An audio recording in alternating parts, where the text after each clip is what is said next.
سيارة فارهة أحدث موديل و400 مليون جنيه كانت كافية لإنهاء العلاقة بين أحمد زيزو وجماهير الزمالك لأكثر من 4 أعوام بين نادي الزمالك ونجم الجناح الأيمن وأحسن لاعب محلي في إفريقيا أحمد سيد زيزو.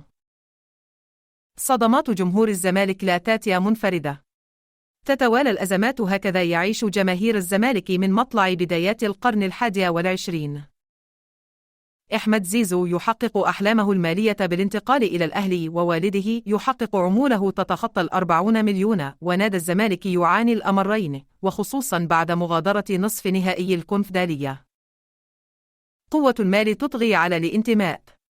لا يوجد إنسان عاقل أو حتى جماهير الأهلي الأشد تفاؤلا يتخيل قدوم وتوقيع زيزو على عقود للنادي الأهلي.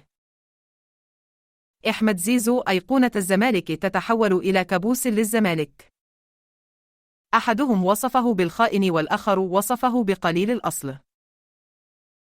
كل هذه المسميات لا تشغل بال أحمد زيزو مقدار تفكيره في كيفه الاستمتاع بالملايين التي حصل عليها مؤخرا من رجال أعمال النادي وشركة الكره.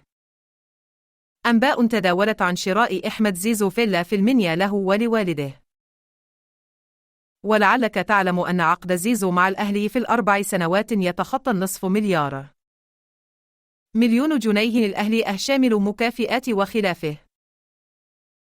وإذا سألت أحد عشاق الفارس الأبيض الآن عن أمنياتهم في الأيام القادمة، لن يقول لك أن نحصل على الدوري ولا أن نشارك في دوري الأبطال، لكن الجميع يتمنى عدم التوفيق لزيزو مع الأهلي، وأن يلقي مصير كهرباء